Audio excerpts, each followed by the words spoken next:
Mazmur 34 ayat 12 sampai ayat yang ke-15. Mazmur 34 ayat 12 sampai 15, begini firman Tuhan. Marilah anak-anak, dengarkanlah aku. Takut akan Tuhan akan kuajarkan kepadamu. Siapakah orang yang menyukai hidup, yang mengingini umur panjang untuk menikmati yang baik? Jagalah lidahmu terhadap yang jahat, dan bibirmu terhadap ucapan-ucapan yang menipu. Jauhilah yang jahat dan lakukanlah yang baik. Carilah perdamaian dan berusahalah mendapatkannya. Puji Tuhan. Ibu kasih dalam Tuhan, Daud dalam Mazmurnya mengatakan bahwa semua orang sebetulnya pada dasarnya ingin umur panjang dong, ingin menikmati yang baik dong. Tetapi kita harus ingat bahwa di dalam pengiringan kita akan Tuhan, hidup nggak selalu baik-baik saja. Gitu loh. Daud ketika menulis Mazmur ini, konteksnya kalau kita membaca dari perikopnya itu, dia sedang belagak gila. Jadi ada satu waktu dia lari dari Saul, karena Saul mengejar dia terus-menerus, dia sampai ke negeri orang Filistin. Filistin itu musuhnya Israel. Dan ketika Daud lari ke sana, dia ternyata dikenali oleh orang-orang Filistin.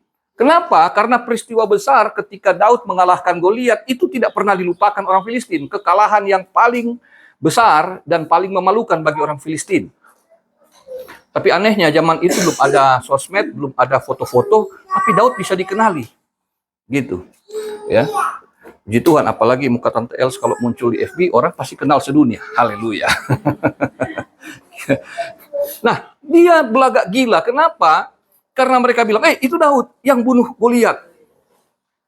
Jadi Daud sebagai manusia punya rasa takut juga. Dan salah satu cara dia untuk lolos dari ancaman kematian adalah pura-pura gila. Tapi Bapak Ibu Saudara, kalau pinjol, kalau ditagih, jangan belagak gila. Karena orang belagak gila kalau punya utang. Nah, jadi dalam ancaman kematian, Daud menulis bahwa dia masih bisa selamat, dia bisa umur panjang, itu karena Tuhan. Okay? Makanya kalau kita membaca satu perikop ini, satu pasal ini, kita mendapati Daud berkata, kecaplah dan lihatlah betapa baiknya Tuhan itu. Yang menjadi lagu. Bahwa setiap orang percaya, seharusnya orang yang bergantung kepada Tuhan, dia pasti melihat dan mengecap kebaikan Tuhan. Kebaikan Tuhan yang Daud akui adalah kebaikan justru di saat dia mengalami kesusahan. Ketika dia mengalami ancaman, justru disitulah dia dapat melihat betapa Tuhan tidak pernah meninggalkan dia.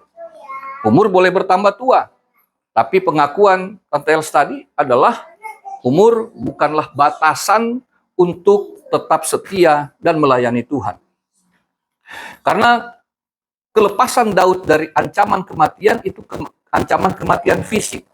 Tetapi kita di dalam perjanjian baru telah dilepaskan secara kekal oleh Tuhan kita Yesus Kristus. Jadi, kalau ancaman fisik saja Tuhan lepaskan, apalagi dengan kebebasan secara spiritual, kita dibebaskan dari ancaman yang terberat, yaitu ancaman mati yang kekal karena dosa, maka kita pasti akan menikmati umur yang diperpanjang Tuhan. Karena kalau umur diperpanjang tapi hidup dalam dosa, itu nggak baik. Itu pasti menderita hidupnya. Tapi umur yang diperpanjang Tuhan, meskipun kadang-kadang harus bola-balik dokter, tapi secara rohani dia pasti orang yang berbahagia. Haleluya. Karena nggak mungkin lah orang terhindar dari hal-hal seperti itu. Saya pun pendeta nyaris mati beberapa kali. Ya, jadi itu sesuatu yang wajar. Namun demikian, Alkitab mengatakan Daud menulis Mazmur ini, dia berkata bahwa takut akan Tuhan itu kuncinya. Takut akan Tuhan itu berarti kita menghormati, menghargai kasih karunia Tuhan. Orang yang menghargai, menghormati kasih karunia Tuhan, dia pasti itu orang yang berbahagia. Itu kalau kita baca di dalam Mazmur 111 dan 112, di sana jelas dikatakan, orang yang takut akan Tuhan adalah orang yang berbahagia. Ya. Nah, di sini takut akan Tuhan itu dinyatakan dalam dua hal yang sederhana. Dikatakan di situ di ayat yang ke-14, jagalah lidahmu terhadap yang jahat dan bibirmu terhadap ucapan-ucapan yang menipu. Jauhilah yang jahat dan lakukanlah yang baik. Jadi ternyata rahasia umur panjang di zaman modern juga itu ada di mulut kita. Apa itu maksudnya? Daud bilang, jangan mulu-mulu. Jaga mulut itu, jangan mulu-mulu. Orang mana bilang tuh, orang Korea bilang jangan mulu-mulu. Ya. Karena mulu-mulu itu yang akan mendatangkan masalah. Akan mendatangkan banyak musuh. Sekarang, mulu-mulu itu bukan hanya terletak di mulut dan lidah, tapi bisa terletak di jari-jari kita. Mulut di zaman now itu bukan hanya di bibir, bukan hanya di lidah, tapi jari-jari kita jauh lebih tajam dari pedang sekarang ini. Media sosial, kita sekarang ini susah membedakan mana yang benar, mana yang salah. Ketika berita datang, kita sulit membedakan ini fakta atau hoax. Begitu mudahnya orang bicara, begitu mudahnya orang mengemukakan pendapatnya.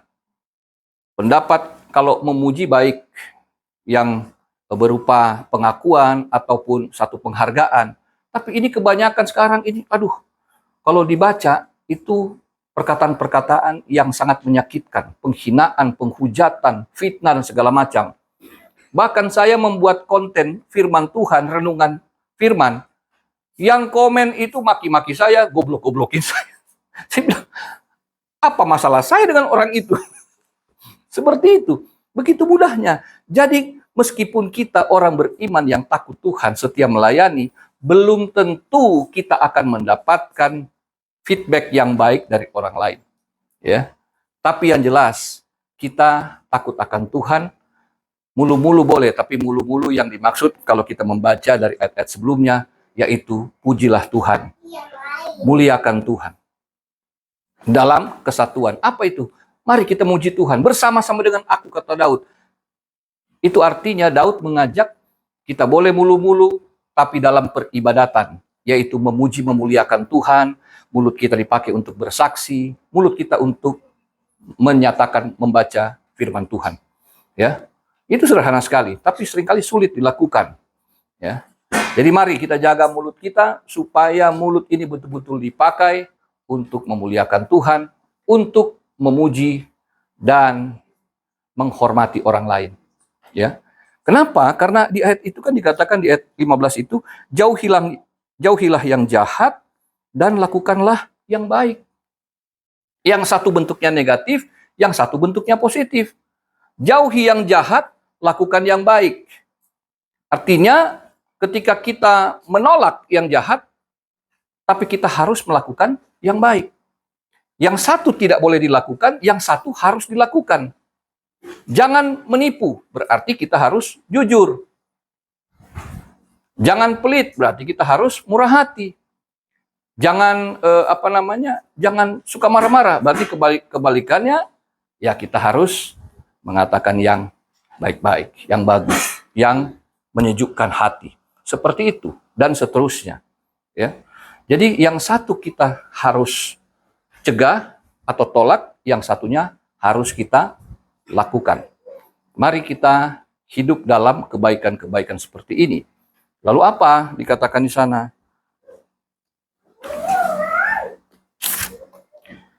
Carilah perdamaian dan berusahalah mendapatkannya. Daud lolos dari kematian karena ia takut akan Tuhan. Dia mulutnya dipakai untuk memuliakan Tuhan, dan dia juga menjauhi kejahatan serta melakukan yang baik, dan dia selalu berusaha mendapatkan perdamaian. Pendamaian manusia dengan Allah itu usaha Allah. Kita nggak bisa menyelamatkan diri dari dosa dan maut, tapi Kristus telah menyelamatkan kita dari dosa dan maut. Namun untuk berdamai dengan sesama itu usaha kita. Oke. Daud selalu berusaha baik dengan Saul, tapi Saul selalu mengejar dia untuk membunuhnya. Daud selalu berusaha damai dengan musuhnya, tapi musuhnya nggak peduli. Musuhnya selalu ingin menyingkirkan dia. Tetapi Daud tidak mau melakukan pembalasan, dia nggak mau berbuat yang jahat, tapi dia berbuat yang baik. Dia selalu mendoakan musuhnya. Dia selalu berbuat yang sebalik dari apa yang musuhnya lakukan kepada dia. Dan akhirnya kita tahu, Daud selamat, musuhnya tidak selamat. Jadi, kita sebagai orang Kristen, gak usah peduli apa kata orang, apa perbuatan orang. Kita selalu ingin berteman dengan semua orang, meskipun tidak semua orang ingin berteman dengan kita. Tapi di mana kita selalu hidup dalam damai, kita selalu dikatakan sebagai duta-duta damai Kristus, maka di sana akan ada berkat Tuhan. Kita tidak peduli orang mau benci kita apa enggak, tapi kita selalu ingin menyayangi, mengasihi orang lain. Kemarin baru hari Valentine, hari kasih sayang. Jadi kasih yang kita berikan tidak harus selalu berbanding terbalik, yaitu orang mengasihi kita. Enggak. Tapi orang yang takut akan Tuhan, dia akan mengasihi siapapun orang yang ada di hadapannya. Kalau orang nggak mau baik sama kita, ya urusannya dengan Tuhan. Karena Tuhan pasti membela, karena Daud mengalami kebaikan Tuhan, pembelaan Tuhan di saat dia kritis. Kalau kita melihat bahwa ini dikutip oleh Petrus dalam 1 Petrus pasal 3 ayat 10-12, itu artinya apa yang dikatakan perjanjian lama diulang di perjanjian baru, itu harus kita lakukan juga sampai sekarang.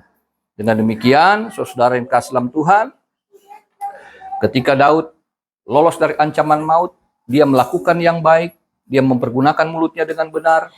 Kita di perjanjian baru juga oleh Rasul Petrus disuruh oleh Tuhan, ketika kita di dalam penderitaan, tetaplah perkatakan yang baik dan tetaplah lakukan yang benar demi kebaikan kita sendiri. Umur panjang dan diberkati Tuhan. Haleluya, amin. Tuhan memberkati kita semua.